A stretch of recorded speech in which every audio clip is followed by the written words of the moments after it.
अच्छा, तो बंद दरवाजे के पीछे ये सब कुछ चल रहा है। कहां से आया ये फोन तुम्हारे पास? यकीनन उस बदमाश अकरम ने दिया होगा, है ना? उसे तो मैं नहीं छोड़ने वाली। नहीं मम्मी, आप अकरम को कुछ नहीं कहिएगा।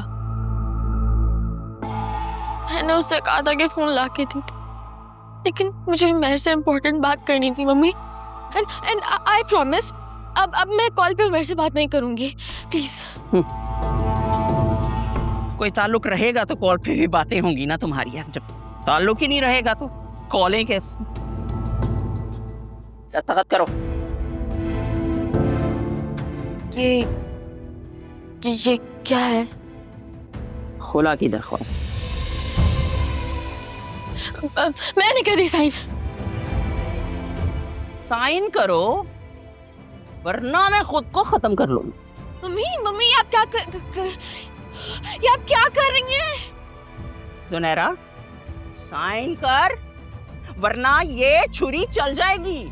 मम्मी आपको अल्लाह का वास्ता प्लीज आप ये सब नहीं करें प्लीज। साइन करती है या मैं अपनी जान ले लूं? मैं बता रही हूं, मैं 3 तक गिनती गिनूंगी। बस 1 2। आंटी ये आप क्या कर रही हैं? एक तो तुम क्यों आ जाती हो हमेशा मेरे और मेरी बच्ची के बीच में? आंटी ये सब कुछ करने से कुछ हासिल नहीं होगा, बस जिस्म पर जख्म आएंगे और ये जख्म भरते ही सब कुछ पहले जैसा हो जाएगा।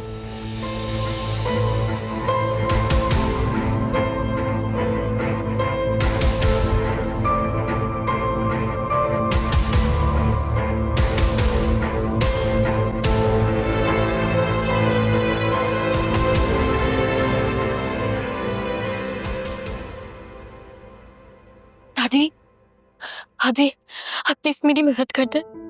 मम्मी वहाँ से फोर्सफुली खुला के पेपर साइन करवा रही है, मुझे नहीं करना ये सब। तुमने हरकत ही ऐसी की है, मैं तुम्हारी कोई हेल्प नहीं कर सकती। दादी आपको पापा की कसम, आप प्लीज मेरी मदद कर दे। हमारा आ जाएगा अगले महीने। मैंने कहा है ना, वो बहुत अच्छा है। आप बस उससे एक दफा मिल के देख लो, आपको बहुत अच्छा लगेगा। मैंने कब कहा कि वो अच्छा नहीं है, लेकिन तुम दोनों का तरीकाकार बिल्कुल गलत है। अरे जो सलीके से हो सकता था काम, तुमने उल्टे तरीके से काम करा दिया। अब क्या मैं तुम्हारी हेल्प करूंगी? दादी मैं मानती हूँ कि मुझसे गलती हुई है, लेकिन अब हो गई ना गलती, प्लीज मुझे माफ कर दो। देखो बेटा, मैं तुम्हें माफ नहीं कर सकती। ये हक सिर्फ तुम्हारी माँ को है कि वो तुम्हें माफ करे।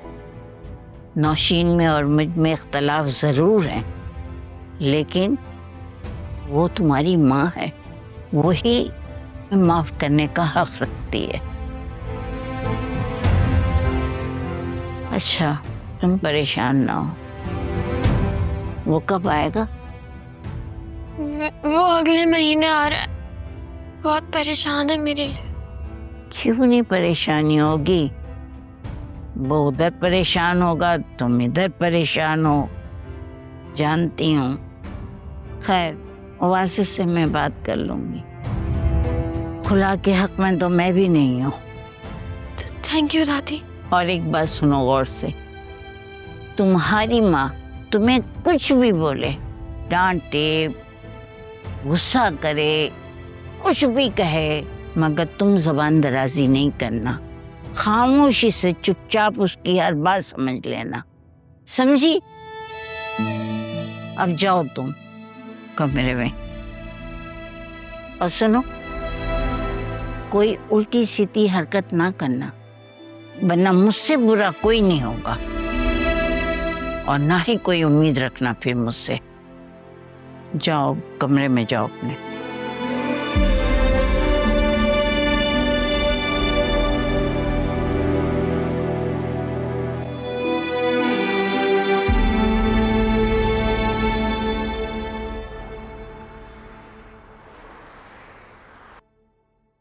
आलिया, तुमने वासे से बात की? दादी वो तो मेरी बात सुनने को तैयार ही नहीं है। और आप कह रही हैं कि मेरी उनसे बात हुई। दादी आप खुद ही बताएं, इस सब में मेरा क्या कसूर? बदतमीजी भी उन्हीं लोगों ने मेरे साथ की और मुंह बनाकर भी खुद ही घूम रहे हैं वो लोग। देखो बेटा, मेरी एक बात याद रखना, औरत को घर बसाने के लिए बहुत सारी कुर्बानियां देनी होती है, फिर कहीं जाकर घर बसते हैं। कर तो रही हूं मैं दादी, और कितना करूं? कैसे उन्होंने मुंह फाड़कर कह दिया था कि इसे घर से निकालो, इसे घर से बाहर भेजो। गुस्सा होने का ये मतलब तो नहीं है कि आप कुछ भी कह दें। देखो बेटा, उसकी जगह खुद को रख के सोचो। घर की बेटियां अगर इस तरीके से निकाह कर लें बगैर इजाजत के, तो घर वालों पर क्या बीतता है। कितने लोग कैसी कैसी बातें करते हैं और घर वालों को बर्दाश्त करना पड़ता है। और अभी तो नौशीन का ये आलम है कि चलती हवाओं से लड़ रही है। हाँ तो लड़ती रहे, मैं इसमें उनकी कोई हेल्प नहीं कर सकती, स्पेशली ऐसी सिचुएशन में जहां हर बुरे काम के लिए वो मुझे ब्लेम कर रही हूँ। अरे बेटा, तुम सिर्फ अपने शौहर पर फोकस करो और उसकी नाराजगी को दूर करो। रिश्ते में झुकने का मतलब गलती पे होना नहीं है, बल्कि उससे बहुत ज्यादा प्यार करना है। और मैं बहुत अच्छी तरह जानती हूँ कि तुम वासे से बहुत प्यार करती हो। और मेरा ख्याल ये है बेटा कि तुम अब अपनी फैमिली शुरू कर दो। और तुम मेरी बात देख लेना, सब कुछ ठीक हो जाएगा। जी जी दादी, बस आप दुआ करें। देखो बेटा, मैं हर वक्त तुम लोगों के लिए दुआएं करती रहती हूँ, लेकिन दुआ के साथ दवा भी जरूरी है। तुम किसी अच्छे डॉक्टर को दिखाओ, उससे पूछो और उससे सारी मालूमात हासिल करो। नहीं, वो मैं डॉक्टर के पास गई थी तो उन्होंने कहा है कि ऐसा कुछ भी नहीं है, बस आप लोग दुआ करें। हाँ अच्छा ठीक है बेटा, मैं दुआ करूंगी। अब देखो वासिक का आने का वक्त हो गया है।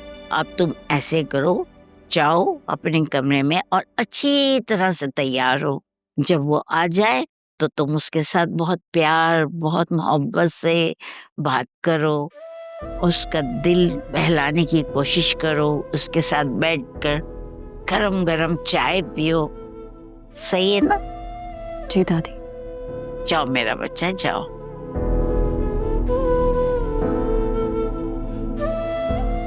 नौशीन ने इस बच्ची पर कितना प्रेशर डाला हुआ है कि ये बच्चे का नाम सुनते ही घबरा गई।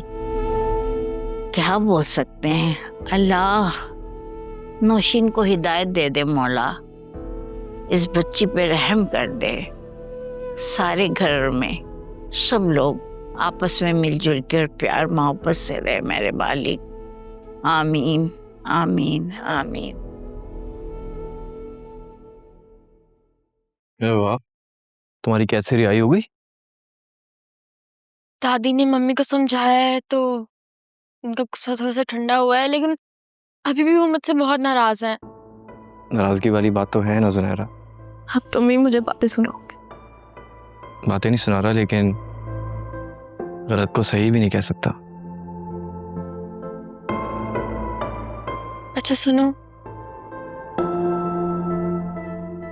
मेरे से कोई कांटेक्ट नहीं हो रहा है, उसका फोन ऑफ जा रहा है।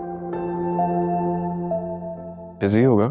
ऐसी बात नहीं है, जब वो बिजी होता है तब भी मेरे लिए टाइम निकाल लेता है। मुझे बहुत परेशानी हो रही है।